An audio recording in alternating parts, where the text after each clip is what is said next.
সবাই, আজকে তোমাদের আমি ইলিশ মাছ ভেজে ঝাল করে দেখাবো।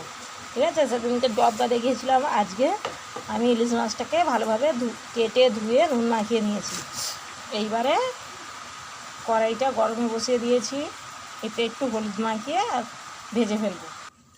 এই যে হলুদ নিয়ে নিয়েছি, এর মধ্যে আমি ভালোভাবে হলুদটা মাছটাতে মাখিয়ে নেব। হাত দিয়েও মাখালেও হবে, এইভাবে মাখালেও হবে। এইভাবে মাখিয়ে নিয়েছি। কড়াই গরম হয়ে গেছে, এর মধ্যে আমি সরিষার তেল দিয়ে দিচ্ছি মাছটা ভাজার জন্য। তেল গরম হয়ে গেছে, এক এক করে আমি মাছগুলোর মধ্যে ছেড়ে দিচ্ছি। একদিকটা ভাজা হয়ে গেছে, এবার আমি অন্য দিকটা ভালোভাবে ভাজার জন্য উল্টে দিচ্ছি।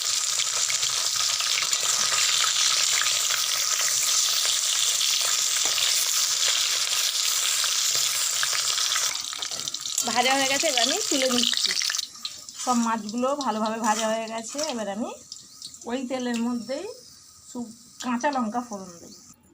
এখানে আমি কালো সরিষা বেটে নিয়েছি, এর মধ্যে আমি 1 চামচ হলুদের গুঁড়ো, 1 চামচ লঙ্কার গুঁড়ো,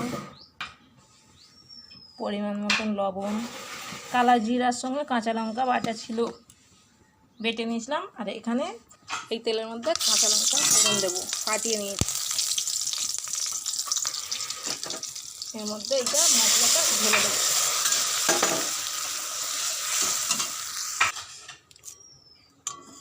ফোটার জন্য অপেক্ষা করব। ফুটে গেছে, দেখতে পাচ্ছ গাইস। ঠকঠক করে আওয়াজ হচ্ছে তো, আমার ছেলে ঠকঠক করে কি করছে কি জানি বাবা। মাস্টার গিরি করছে, মাস্টার গিরি। আমি তোমাদের দেখাচ্ছি বাবাই। দেখতে পাচ্ছ একটা বাক্স নিয়ে কি করছে, কাঠ পেরাক নিয়ে হাতুড়ি নিয়ে। এই দেখো কি পায়রার খোপ না কি করছে, তোমাদের ভালোভাবে দেখাচ্ছি। দেখো দেখি যাচ্ছে পায়রার খোপ, ওর খালি পাখি বসার সব।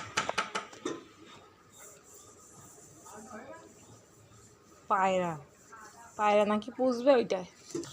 রেডি হয়ে গেছে আমার ইলিশ মাছের ঝাল। এবারে উপর দিয়ে একটু কাঁচা সরিষার তেল দিয়ে নামিয়ে নেব। একটু জুস থাকবে, এই জুসটা মাখিয়েই আমরা ভাত খাবো। অফ করে দিলাম, এবার নামিয়ে নেব। হয়ে গেছে আমার ভাজা ইলিশ মাছের ঝাল গাইস। তাহলে ভালো লাগলে লাইক কমেন্ট তোমরা করো। তাহলে একটু ঝিঙের খোলা আমি না ফেলে এটা বাটা করে তোমাদের দেখাবো। তাহলে চলো ছাড়িয়ে নিই। দেখো এখানে আমি খোলাটা ছাড়িয়ে নিয়েছি, ভালোভাবে ধুয়েও নিয়েছি। এইটাকে এবার আমি সিলবাটায় বেটে নেব। এখানে কালো সরিষা আর 2টো কাঁচা লঙ্কা নিয়েছি। আর এই যে খোলাটাকে ভালোভাবে হাত দিয়ে এরকম কাটে গেছে, দেখতেই পাচ্ছ, নিয়ে ভালোভাবে আমি বেটে নেব। এই যে ঝিঙে খোলাটা না ফেলে বেটে খাবে, ভর্তা করে ভাত দিয়ে খুব ভালো লাগবে খেতে। আর এখন ভিডিও আমার আপলোড দিতে দেরি হচ্ছে গাইস, তার কারণ আমার ছেলে এখন স্কুলে যাচ্ছে, সকালবেলা রান্নার তারা। ওই জন্য আমি সকালবেলা ভিডিও দেওয়ার টাইমটাতেই আমার ছেলের জন্য রান্না করতে হচ্ছে। ওই জন্য এখন আমি বেলাতেই ভিডিও দেবো। ওইটাকে ভালোভাবে বেটে নেব মিহি করে। দেখো কিভাবে বানাচ্ছি।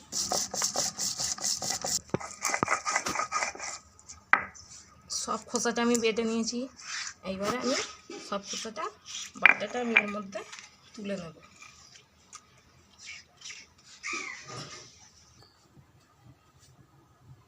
কড়াই গরম হয়ে গেছে, এবার আমি এর মধ্যে কিছুটা সরিষার তেল দিয়ে দিচ্ছি। কালা জিরা এর মধ্যে দিয়ে দিচ্ছি কিছুটা, আর 2টো শুকনো লঙ্কা দিয়ে দিলাম। দিয়ে ভালোভাবে ভেজে, আর এই যে বাটা ঝিঙের খোসা বাটাটা তার মধ্যে আমি দিয়ে দিচ্ছি।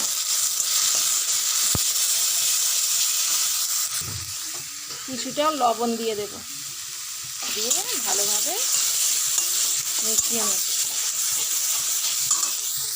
শুকনো লঙ্কা আর এই যে কালা জিরাটা ফোড়ন দিয়েছি, এর জন্য ভালো একটা সেন্ট আসছে। এটা গরম ভাতের সঙ্গে খেতে খুব ভালো লাগে।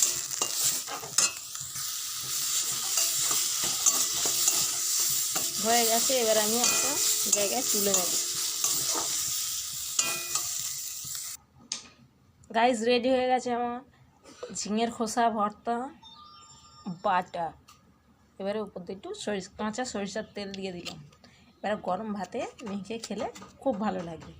তাহলে ভালো লাগলে গাইস লাইক কমেন্ট করো। আজকের মতন টাটা।